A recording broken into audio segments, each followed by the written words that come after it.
India market invest মাইন্ডসেটে আপনাদের স্বাগত। যারা চ্যানেল নতুন এসেছেন তাদেরকে বলবো প্লিজ চ্যানেলটাকে সাবস্ক্রাইব করবেন, লাইক করবেন, বেল আইকনটা প্রেস করবেন, তার সাথে অল বাটনটা প্রেস করবেন, তার নোটিফিকেশনটা কিন্তু সঙ্গে সঙ্গে আপনাদের কাছে গিয়ে পৌঁছাবে। কালকে 13 তারিখ, কালকে থেকে কিন্তু নতুন ট্রেডিং সেশন আরেকটা উইক শুরু হচ্ছে। তো এই উইকে আমরা কোন কোন কোম্পানিগুলো রাডারে রাখবো সেগুলো নিয়ে এখন কিন্তু ডিসকাস করতে চলেছি। তো দেখুন, ফার্স্টেই বলবো টাটা মোটরস। তো টাটা মোটরস প্রিভিয়াস ডে অর্থাৎ ফ্রাইডেতে 1.62 একটা আপসাইড মুভমেন্ট দেখিয়েছে। এই কোম্পানিটা কেন রাডারে রাখার কথা বলছি, কারণ এই কোম্পানিটা কিন্তু ফ্রাইডেতে তার রেজাল্ট ডিক্লেয়ার করেছে এবং রেজাল্ট কিন্তু ফাটাফাটি হয়েছে, যেটা আমরা ভিডিওতে একটা সেপারেট ভিডিওতে ডিসকাস করেছি। তো যারা দেখেননি তারা কিন্তু দেখে নিতে পারেন। তো সেই জায়গায় দাঁড়িয়ে রেজাল্ট যেহেতু ফাটাফাটি করেছে, যে এখানে দেখলে দেখতে পারবেন, দেখুন ওয়াই বেসিস কী করেছে, 222% কিন্তু জাম্প করেছে কোম্পানির প্রফিট। কত? 17,407 crore। তো এত ভালো পারফরমেন্স করেছে, তো এই কোম্পানিটা অবশ্যই কিন্তু কালকে ধামাকা মাচাতে পারে। তার পাশাপাশি কোম্পানিটা কিন্তু 6 টাকা করে একটা ডিভিডেন্ডও দিয়েছে, তো এটাও মাথায় রাখবেন স্যার। এবং এই কোম্পানি কিন্তু ডিক্লেয়ার করেছিল কি 2:1 স্প্লিট, যেখানে কোম্পানি জানিয়েছিল যে এই কোম্পানিটা কিন্তু তার ইলেকট্রিক ভেহিকেলস অর্থাৎ প্যাসেঞ্জার ভেহিকেলসকে কমার্শিয়াল ভেহিকেলস থেকে কিন্তু আলাদা করতে চলেছে। তো সেই জায়গায় দাঁড়িয়ে কিন্তু একটা ভালো স্টক বলতে পারেন, যে কোম্পানিটা কিন্তু ইলেকট্রিক ভেহিকেলস নিয়ে যথেষ্ট ভালো পারফরমেন্স দেখাচ্ছে, যেখানে রেজাল্টও কিন্তু আমরা তাই দেখেছি। তো স্যার লং টার্মের জন্য তো অবশ্যই নেক্সট উইকের জন্য কিন্তু এই কোম্পানিটা আপনি আপনার রাডারে রাখতে পারেন। নেক্সট উইকে কিন্তু এই কোম্পানিটা ভালো পারফরমেন্স দেখাতে পারে। নেক্সট যে কোম্পানি নিয়ে আলোচনা করবো সেই কোম্পানি হচ্ছে ইনফোসিস। দেখুন, আইটি সেক্টরের কোম্পানি, একটা দিগ্গজ কোম্পানি, যেটা ওয়ার্ল্ডের 3rd largest IT service provide করা কোম্পানি এবং ইন্ডিয়ার মধ্যে 2nd largest IT service provide করা কোম্পানি। লাস্ট ট্রেডিংতে দেখলে দেখা যাবে 0.95% কিন্তু ডাউন হয়েছে। তো এই কোম্পানিটা যদি আমরা চার্ট দেখি, 5 বছরের চার্ট দেখলে দেখা যায় কোম্পানিটা 96%, অর্থাৎ কোম্পানিটা কিন্তু 5 বছর ডবল বানিয়ে দিয়েছে বলতে পারেন। তো কোম্পানিটা 2021-এর ওই নভেম্বরের দিক থেকে কিন্তু কন্টিনিউয়াসলি নিচে এসছে এবং এখনও কিন্তু নিচে রয়েছে। তো আন্ডার ভ্যালু স্টক বলতে পারেন এই কোম্পানিটাকে। তো এই কোম্পানি নিচে আসার পিছনে যদি কারণ বলেন, তাহলে ইউক্রেন রাশিয়ার যুদ্ধ, ইনফ্লেশন, এগুলো একসাথে ইম্প্যাক্ট করেছে এই কোম্পানিটাকে। শুধু এই কোম্পানি নয়, আইটি সেক্টরে যতগুলো কোম্পানি আছে, টিসিএস বলুন, ইনফোসিস বলুন, এইচসিএল টেক বলুন, এলএনটি মাইন্ডট্রি বলুন, উইপ্রো বলুন, প্রতি কটা কোম্পানি তার হাই থেকে কিন্তু অনেকটা নিচে রয়েছে। তো এখন কিন্তু ভালো সময় আসছে এবং এই কোম্পানি নিয়ে কিন্তু একটা ভালো নিউজও পাওয়া গেছে। তো চলুন নিউজটা কী পাওয়া গেছে সেটা দেখি। অ্যানালাইটিকরা কী বলছে, যে কোম্পানিটা কিন্তু 1580 পর্যন্ত যেতে পারে, যেখানে স্টপ লস দিচ্ছে 1360। এই কোম্পানিটা কিন্তু আপনি রাডারে রাখতে পারেন, যেখানে আন্ডার ভ্যালু কোম্পানি লং টার্মের জন্য তো বেস্ট বলতে পারেন, তার সাথে শর্ট টার্মের জন্য কিন্তু আপনি এই কোম্পানি নিয়ে চিন্তাভাবনা করতে পারেন, বা যারা পজিশনাল ট্রেডিং করেন তারাও কিন্তু চিন্তাভাবনা করতে পারেন, কারণ কোম্পানিটা কিন্তু এখন ভালো বাড়ার সময়। শর্ট টাইমে কিন্তু ভালো একটা ক্যাপিটাল গেন এই কোম্পানিটা কিন্তু বানিয়ে দিতে পারে, আর লং টাইমের জন্যে এভারগ্রিন কোম্পানি এই কোম্পানিটা। শুধু স্যার এই কোম্পানি না, আইটি সেক্টরের যতগুলো দিগ্গজ কোম্পানি আছে সেই কোম্পানিগুলো কিন্তু আপনি মাথায় রাখতে পারেন পজিশনাল ট্রেডিংয়ের জন্য, কারণ প্রতি কটা কোম্পানি কিন্তু fundamentally strong company, evergreen stock, under value চলছে। Sir HL, Hindustan aeronautic limited, এই কোম্পানিটাও কিন্তু আপনি নেক্সট উইকের জন্য রাডারে রাখতে পারেন। এভারগ্রিন স্টক, নেক্সট উইক নয়, এই কোম্পানিটা আপনি লং টার্মের জন্য কিন্তু চিন্তাভাবনা করতে পারেন। শুধু এই কোম্পানি নয়, তার সাথে আরেকটা কোম্পানিও না বললে নয়। সেটা কোন কোম্পানি? Bell, Bharat electronic.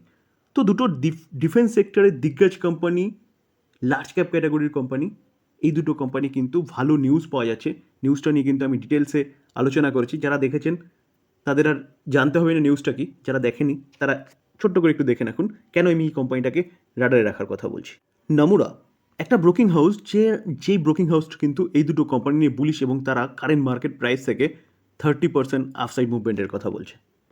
কেন বলছে? কারণ গভর্নমেন্টের পদক্ষেপ, ডিফেন্স সেক্টরে গভর্নমেন্ট যে মেক ইন ইন্ডিয়ার ওপর জোর দিয়েছে, তার জন্য কিন্তু নমুরা এই কোম্পানি দুটো নিয়ে বুলিশ, কারণ এই দুটো কোম্পানি যে বিজনেস করে সেই বিজনেসের কিন্তু ডিমান্ড বর্তমানে অনেক বেশি। তো নমুরা এইচএলকে নিয়ে বাই রেটিং দিচ্ছে এবং তারা টার্গেট দিচ্ছে কত? 4750 কারেন্ট মার্কেট প্রাইস থেকে কিন্তু। আর বেলকে নিয়ে টার্গেট কত দিচ্ছে? কারেন্ট মার্কেট প্রাইস থেকে কিন্তু দিচ্ছে কত? 300 টার্গেট। তো এই টার্গেটটা কিন্তু 1 বছরের, যেটা অনেকটা। তো এই দুটো কোম্পানি কিন্তু আপনি রাডারে রাখতে পারেন। নমুরার মতে কোম্পানি যেভাবে অর্ডার পাচ্ছে সেই অনুযায়ী কোম্পানি দুটো কিন্তু আন্ডার ভ্যালুর চলছে। তো সেই জায়গায় দাঁড়িয়ে তাই জন্যে কিন্তু এইচএল বলুন, বেল বলুন, তারা এতটা ভালো টার্গেট দিচ্ছে। তো স্বাভাবিক হবে যদি কোনো কোম্পানি ভালো পারফরমেন্স করে এবং কোম্পানি একের পর এক অর্ডার পেলে কোম্পানি কিন্তু ভালো মুভমেন্ট দেখাবেই। এই দুটো কোম্পানি কিন্তু আপনি রাডারে রাখতে পারেন নেক্সট উইকের জন্যে বা মন্ডের জন্যে। তার সাথে বিপিসিএল, এই কোম্পানিটাও কিন্তু আপনি রাডারে রাখতে পারেন। কোম্পানির রেজাল্ট খুব একটা ভালো করেনি, কিন্তু তার সাথে কোম্পানি কিন্তু একটা স্প্লিট দিয়েছে, বোনাস দিয়েছে 1:1 এবং 10 টাকা করে, কিন্তু 10 টাকা 50 পয়সা করে একটা হচ্ছে কি দিয়েছে, ডিভিডেন্ডও দিয়েছে। তার পাশাপাশি কোম্পানিটা নিয়ে কিন্তু একটা ভালো নিউজ পাওয়া যাচ্ছে, যেখানে আজকেই আমি কভার করেছি 1.7 লাখ কারোর কোম্পানিটা কিন্তু ইনভেস্টমেন্ট করতে চলেছে নেক্সট 5 ইয়ার্সের জন্য। কোম্পানিটা তার পুরো প্ল্যান যে কোথায় কী ইনভেস্টমেন্ট করতে চলেছে সেটা কিন্তু আলোচনা করেছে বা ডিসকাস করেছে। তো সেটা নিয়ে কিন্তু আমি একটা ডিটেলসে ভিডিও আজকেই মর্নিংয়ে আলোচনা করেছি ভিডিওতে। তো আপনারা যারা দেখেননি তারা কিন্তু দেখতে পারেন। তো সেই জায়গায় দাঁড়িয়ে কোম্পানির বিজনেস কিন্তু টোটালি চেঞ্জ হয়ে যাচ্ছে। কোম্পানি রিনিউয়াল সেক্টরেও আসছে এবং চার্জিং স্টেশন নিয়েও কাজ করছে। তো যারা দেখেননি তারা কিন্তু দেখতে পারেন, হিউজ অপরচুনিটি আছে লং টার্মের জন্য এই কোম্পানিতে। তো এই কোম্পানিটা কিন্তু আপনি নেক্সট উইকের জন্য রাডারে রাখতে পারেন। স্যার, টাটা পাওয়ার সেগমেন্টে কাজ করছে, নাম্বার 1 কোম্পানি বলতে পারেন, যেই কোম্পানিটা কন্টিনিউয়াসলি একটা ভালো পারফরমেন্স করছে। শুধু পাওয়ার সেগমেন্টে নয়, কোম্পানিটা কিন্তু রিনিউয়াল সেগমেন্টে খুব ভালো কাজ করছে, তার সাথে সাথে চার্জিং স্টেশনেও ভালো কাজ করছে। আর বর্তমানে পাওয়ারের ডিমান্ড বাড়ছে, তো ডিমান্ড বাড়ার সাথে সাথে কিন্তু এই কোম্পানিটা তার যে কাজের গ্রোথ সেটাও বাড়িয়ে দিয়েছে। কোম্পানিটা তার যে কাজের প্ল্যান, কোম্পানিটা 20,000 কারোর কিন্তু ক্যাপেক্স করতে চলেছে 2025 অর্থবর্ষে। তো সেই জায়গায় দাঁড়িয়ে কোম্পানিটা নিজের কাজ করছে, কোম্পানিটা ভালো পারফরমেন্স করছে, একের পর এক তাদের বিজনেস প্ল্যান সেটাকে সেট আপ করছে। তো তাও কোম্পানিটা নিয়ে কিন্তু ব্রোকিং হাউসরা হচ্ছে নেগেটিভ কথা বলছে। তো অলরেডি কিন্তু আমরা আলোচনা করেছিলাম, যেখানে সিএলএসে কোম্পানিটা টার্গেট কত দিয়েছে 297, এবং গোল্ডম্যান সাচ কত দিয়েছে 240। কারেন্ট মার্কেট প্রাইস থেকে কিন্তু 45% ডিসকাউন্টের কথা বলছে, অর্থাৎ নিচে নামতে পারে। দেখুন, ব্রোকিং হাউসগুলোর এই ক্ষেত্রে কিন্তু বলতে পারেন একটা মার্কেটে একটা প্যানিক সৃষ্টি করা এবং কোম্পানিটা নিচে আসলে সেটা কোম্পানিটাকে বায়ের অপরচুনিটি করা, এটা কিন্তু ওদের একটা প্ল্যান বলতে পারেন। সেরকমই কিন্তু আরেকটা ব্রোকিং হাউস এই কোম্পানিটার নেগেটিভ কথা বলছে। তো চলুন সেটা কি, কে বলছে এবং কত টার্গেট দিচ্ছে সেটা দেখি। দেখুন, এইচএসবিসি টাটা পাওয়ারকে ডাউনগ্রেড করছে এবং তারা কিন্তু টার্গেট কত দিচ্ছে 300। তো আপনার কি মনে হয় যে কোম্পানিটা 300-তে আসতে পারে? কারণ কোম্পানিটা যেভাবে কাজ করছে, যেভাবে তার বিজনেস সেট আপ করছে এবং যেভাবে ভবিষ্যৎ প্ল্যানের কথা বলছে, তো সেই জায়গায় দাঁড়িয়ে এই কোম্পানিটাও কিন্তু আপনি নেক্সট উইকের জন্য রাডারে রাখতে পারেন। কারণ কোম্পানি ভালো কাজ করছে, ভালো পারফরমেন্স করছে, ভালো সেট আপ করছে, কিন্তু ব্রোকিং হাউস নেগেটিভ কথা বলছে। তো সেই জায়গায় দাঁড়িয়ে কিন্তু এই কোম্পানিটার মধ্যে আপসাইড বা ডাউনসাইড মুভমেন্ট কিন্তু দুটোই লক্ষ্য করা যেতে পারে। কারণ ম্যানেজমেন্ট এক কথা বলছে এবং ব্রোকারেজরা কিন্তু আরেক কথা বলছে। ওয়াইডি রিনিউয়েবল টেকনোলজি লিমিটেড, এই কোম্পানিটা রিনিউয়েবল সেক্টরের কোম্পানি, যে কোম্পানিটা সোলার রুফটপ ম্যানুফ্যাকচারিং করে।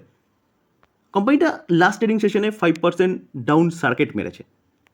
কোম্পানিটার রেজাল্টও ডিক্লেয়ার হয়েছে। তো রেজাল্ট কোম্পানিটার কিন্তু ইয়ার অন ইয়ার বেসিস যথেষ্ট ভালো করেছে, অনেকটা আপসাইড মুভমেন্ট দেখেছে। কিন্তু কোম্পানিটার প্রবলেম কী হয়েছে, কোয়ার্টারলি কোম্পানিটা অনেকটা প্রফিট ডাউন হয়েছে, রেভিনিউ ডাউন হয়েছে। তো সেই জায়গায় দাঁড়িয়ে এখন দেখার বিষয়, কালকে মার্কেট ওপেন হওয়ার পরে মার্কেট কি কালকে আবার লোয়ার সার্কিট মারে না আপার সার্কিট দিকে যেতে পারে। দেখুন, রিনিউয়াল সেক্টরের কোম্পানি, ভবিষ্যতে এই কোম্পানি কিন্তু অনেক দূর পর্যন্ত যাবে। অলরেডি কোম্পানি কিন্তু অনেক দূর পর্যন্ত গেছে।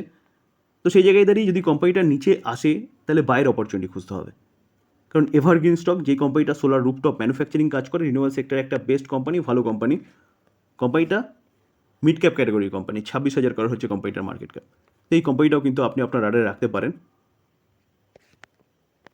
বরুণ বেভারেজ লিমিটেড, প্রথমে বলিনি কোম্পানিটা কী কাজ করে। কোম্পানিটা হচ্ছে যে বেভারেজ পেপসি, সেই পেপসির প্রোডাক্টগুলো কী করে, বোটলিং করে, ম্যানুফ্যাকচারিং করে, ডিস্ট্রিবিউশনের কাজ করে 8টা দেশে, শুধু ভারত নয়, Nepal, Morocco, Zambia, Mozambique, Zimbabwe, Sri Lanka, তার সাথে সাউথ আফ্রিকা। তো এইভাবে 8টা দেশে কিন্তু কোম্পানিটা তার বিজনেস সেট আপ করেছে এবং কোম্পানিটা যথেষ্ট ভালো পারফরমেন্স করছে কন্টিনিউয়াসলি। সেটা কোম্পানির চার্ট দেখলেও কিন্তু আপনারা বুঝতে পারবেন।